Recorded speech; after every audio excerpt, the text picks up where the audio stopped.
We're reacting to This Is Becoming the Strangest Free Agency in NBA History by Swish Out. So what and he's did the obviously, so I saw by the thumbnail, talking about 2019, which was insane in retrospect. Well, they traded. Kawhi Leonard gets traded. Kawhi Leonard signs. Paul George gets traded. Russell Westbrook gets traded. James Harden didn't get traded yet. That was a year after, or about 2 years after, actually. Yeah, obviously, because Westbrook got traded to the Rockets to play with Harden.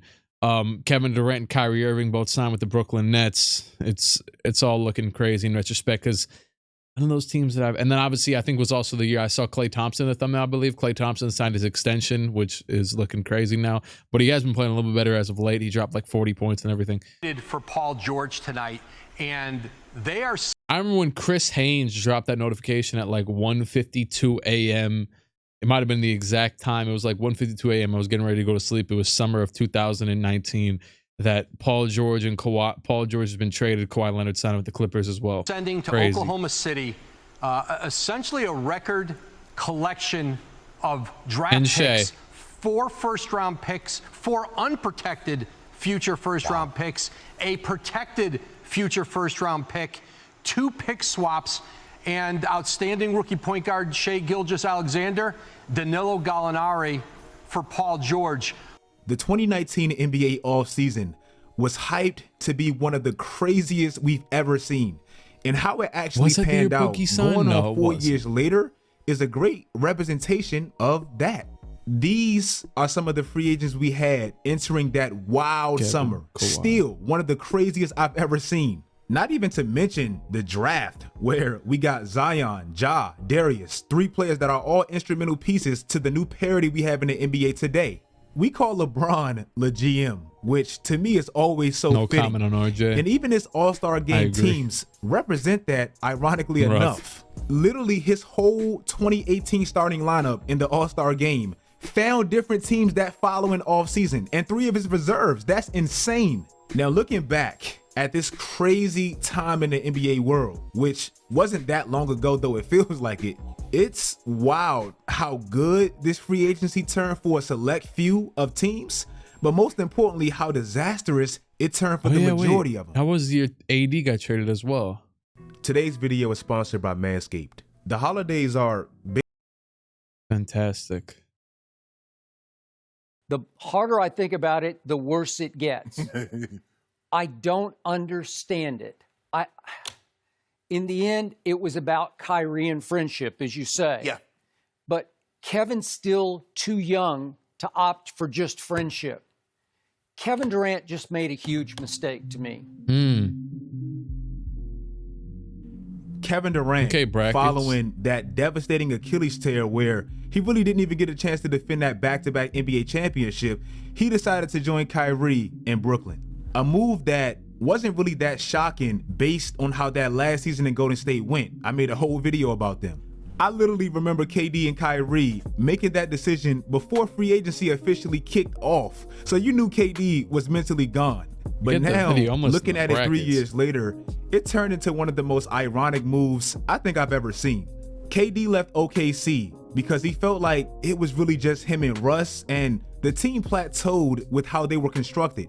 Also, as we always say, KD just wanted to focus on hoops, and Golden State obviously afforded him that luxury, and it worked.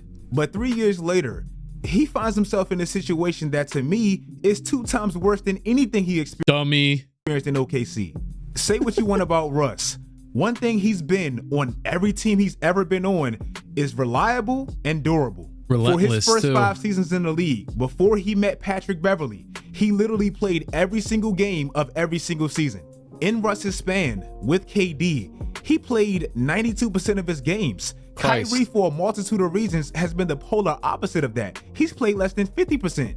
When KD left OKC, he felt like... I was just watching B-Soul's new video, I don't know if it'll be uploaded or now by this point, but that man Kyrie has played 30% of his career, or has missed 30% of his career. Actually, I guess that's less than what he just showed. I thought he was saying he played 46%. Screw you, I don't care. He had too much on his plate, and with Golden State, it was going to be a lot more free with the structure they had. Okay, fair. In his OKC career, he played the second most minutes of anybody in that span, almost Speaking 38 of jumpers, minutes a game. I know I'll go down my infatuation of jump shots. And it was a free throw. It was a clip of Derrick Rose's son, PJ. And the reason why I know his name is PJ because he used to play for the Knicks, or Derrick Rose did in 2016, back when PJ was a kid. And I remember D-Rose, PJ's mom, ran an account for him. I don't know if she still does, but I followed it on my Knicks page back in the day. And he was like a baby, but like now he's like playing and stuff and whatever. He's not like old or anything yet, but he, he's playing, and he was at the free throw line. He did the exact same D-Rose free throw routine, over the head, pull it back over the head. I'm him, and yeah, whatever. I don't know.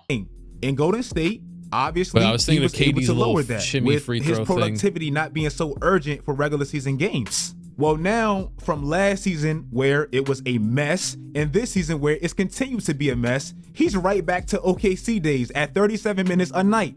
If you want to know how much of a backtrack KD's move actually was, if you take out that year Russ got injured by Beverly and KD missed because he had that Jones fracture in his foot, he made the conference finals 7 straight years in the West. Dang. Since he joined Kyrie in the Eastern Conference, none. He hasn't been back since.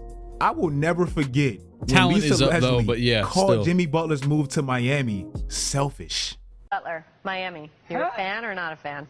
Jimmy Butler, look, I'm just going to be honest. My opinion, a very selfish move for him to leave a team when you talk about the 76ers who possibly had an ability to go and win, especially in the Eastern Conference. He decided to take his talent down to Miami, right? But to go down to Miami where you're sort of the star, hey, lights, camera, action, I think that's what Jimmy really wanted. Kind of a loser move for me, but hey, best of luck to you, Jimmy. Ball out. Fast forward 3 seasons. I respect that take, though, at the time, though. We got to be honest. I respect that take at the time. Bam, I feel like, was developing, but wasn't to the point where he is now. And obviously, Hero was going to his rookie season. So that, I respect that. I respect that take at the time. But now, in retrospect, I give heavy respect. I know he's about to talk about him right now, but I give heavy respect to Jimmy because regardless of the Heat yet again being a barely fringe playing team right now as I record this video, yet again, they made the finals, they made the conference finals. They were one shot away from making it to the NBA finals again for the second time in 2 years. Yeah, second time in 2 years. And why did they lose in 2020? They got swept in the first round by Bryn Forbes. But I do give heavy respect to Jimmy Butler, though, because he had one of the best playoff runs last year. And he consistently gets overshined the same way that a lot of players, like Kawhi Leonard, even where he would load manage and then go and try it and go crazy in the playoffs, or even just get injured often, whatever, past few years. Same way that was the case. Jimmy Butler is the exact same thing, whether he's injured or he just doesn't try in the regular season. And so he gets constantly overshined when it comes to the regular season. But when it comes back to the playoffs, he starts balling out and going insane again. And he's done this pretty consistently for a while now.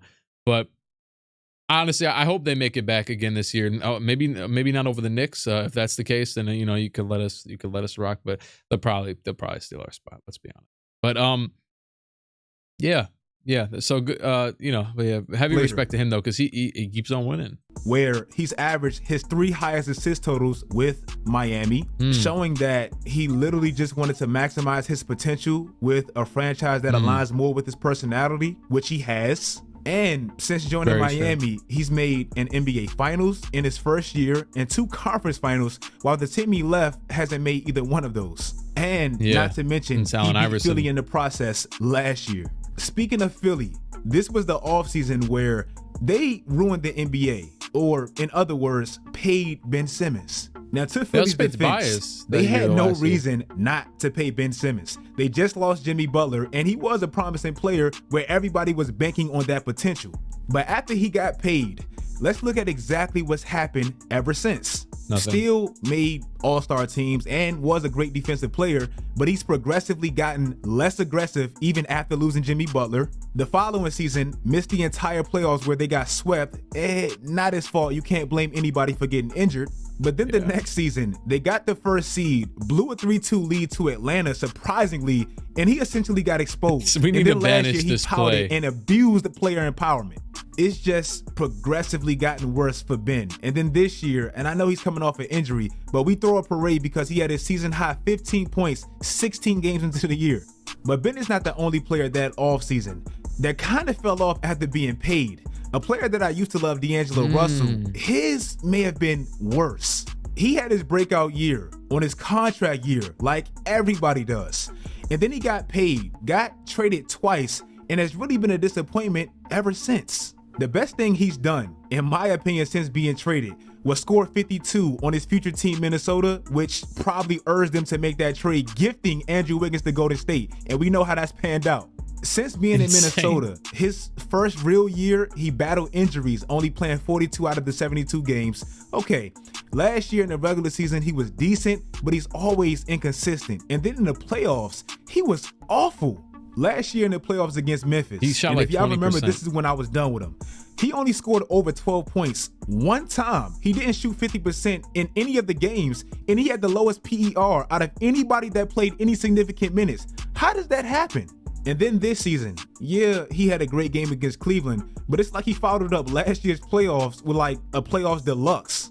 Everything with this man has been moments. Like he'll have a game or two where he's clutch and seal the game, and then he'll have consecutive games where he's like the worst player on his team. This is my last time saying this because I don't want to keep piling on Kemba, but the greatest thing Michael Jordan has oh my God, he's about to say the greatest thing what he's ever done for Charlotte was not trap himself with Kemba Walker's contract. In 2019, Kemba Walker was eligible for because they would have been probably a little bit better still and maybe not gotten LaMelo. You know what I'm saying? They would have had worse odds of getting LaMelo, so that could have been detrimental as hell. Yeah, it could have. The Kemba's little tenure could have went better if they built around him better, but you know, it's just Kemba Walker. But what's it called? The D'Angelo Russell. D'Angelo Russell was one of the most prolific, cool-looking players coming out of the 2015 draft. If I had to describe him to anybody, you know, the way that he played, honestly, you could see it in the way he plays still. It's like Luka-esque. He plays slow. He's 6'5", 6'4" maybe, because he probably got relisted like every other player did to an inch shorter. But I definitely remember he was 6'5" coming out of the draft. And a fantastic playmaker. He was he played for Ohio or something, right? I'm not a college guy, but I just remember watching his highlights coming out of college. He was wearing a red jersey, and I believe. And he was very highly coveted as like this playmaker, shot creator. He even dropped 40 in his rookie season, I remember, with the Lakers. And I always liked his little play style that he had. He ended up developing like a nice little floater. But he's honestly just look at the most prolific players, or even he's just not athletic enough. Honestly, he's not strong enough to be Luka. He's not a great enough shooter, consistent enough player, scorer, to a finisher to be Luka, and he's not quick enough like a lot of these, quick and athletic enough like a lot of these other guards, like a Ja Morant. And even for in the name of crafty guards, Jalen Brunson is 4 inches shorter than him, but what that does is make him quicker. Brunson, just the other night, we were playing the Blazers, and Jeremy Grant had like 28 free throws or something. But Brunson took Justice Winslow in the post, backed him down, went over the right shoulder, and hit a nice like little shot out of the post. Brunson plays like a 90s power forward in a point guard body, but D'Angelo's never had the elusivity and strength to do any of that stuff. He's been a little bit too unorthodox in the way that he plays, and then his shot selection, because of his lack of creation and lack of quickness, has ended up in him just taking bad long twos and threes and contested shots all across the board. And I just saw one of the highlights from the playoffs where he's taking a fadeaway mid-range shot, I think even off the wrong foot. So he's he's been an anomaly of a basketball player the past few years. I haven't seen a guy as weird as D'Angelo Russell. You know, he's his own breed. Here, a super But he was fun to watch when it was working. Max. And Michael Jordan wanted him to take a 15% discount on just a regular max deal. Fast forward 3 years later, the player Kemba Walker was essentially replaced with Terry Rozier.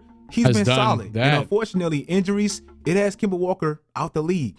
And you put Kawhi Leonard and Paul George out there, that could be one of the great defensive teams of all time. Can I ask you a question about Paul George? Real quick, yes, but that's the best defensive twosome. Since Jordan and Pippen. I'm talking about Leonard. Paul George said he was... The Clippers. The funny-ass Clippers. That offseason, they traded away 5 first-round picks and 2 first-round swaps, essentially for Paul George and Kawhi. I don't know why people leave out the Kawhi because obviously it was for them both. And so far for the Clippers, I don't care what any Clippers fans say about them making their first Western Conference Finals appearance without Kawhi even playing. What does that even mean? It's been a massive disappointment. Out of the 242 games that they could have played, they've only played 83 games together. That's almost a third of the games.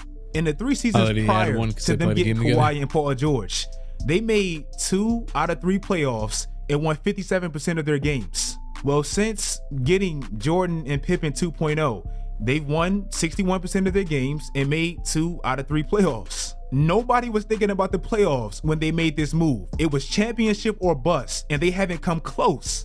Okay, we understand they gave away 5 first-round picks and 2 swaps. It was a haul. Okay, yeah, we understand that. Cool. Take the picks out of it if you swap. Haven't come close. Oh, wait, 2022. Oh, yeah, they get bounced because Kawhi didn't play. Yeah, they got bounced in the playing game. Okay, we understand they gave away 5 first-round picks and 2 swaps. It was a haul. Okay, yeah, we understand that. Cool. Take the picks out of it. If you just look at the 2 players they traded, Shea and Danilo Gallinari, those 2, they've scored more total points combined than Paul George and Kawhi in that same span since being traded. And they've both battled injuries just like Kawhi and PG. My respect for Kawhi won't even allow me to say this trade is like all-time bad because I still believe in the Clippers. But not like Kawhi and PG. But that's always the caveat with this man. If he plays. That offseason, the Lakers kicked off like the new duo trend by getting Anthony Davis. And even though they're struggling right now and the Pelicans can possibly get Wembanyama simply off this one trade alone, I'll never be able to say anything truly bad about this one trade. Rob Pelinka and LeBron, they messed this up after getting Anthony Davis. But in their first 2 seasons together, LeBron and AD won 75% of their games while they played, and they won an NBA championship. It sucks that we couldn't see that duo's full potential, but the trade itself wasn't dumb. The greedy shit they did afterwards was the dumb part. And most of these moves weren't dumb. Bro, I understand. I know he's not even, he's not saying this. I understand human communication. He's just talking. But he brought up, the Shea trade, and obviously Shea's a fantastic player, but we're not going to act like for AD, Lonzo Ball, Brandon Ingram, and who was the pick? Was it the DeAndre Hunter pick?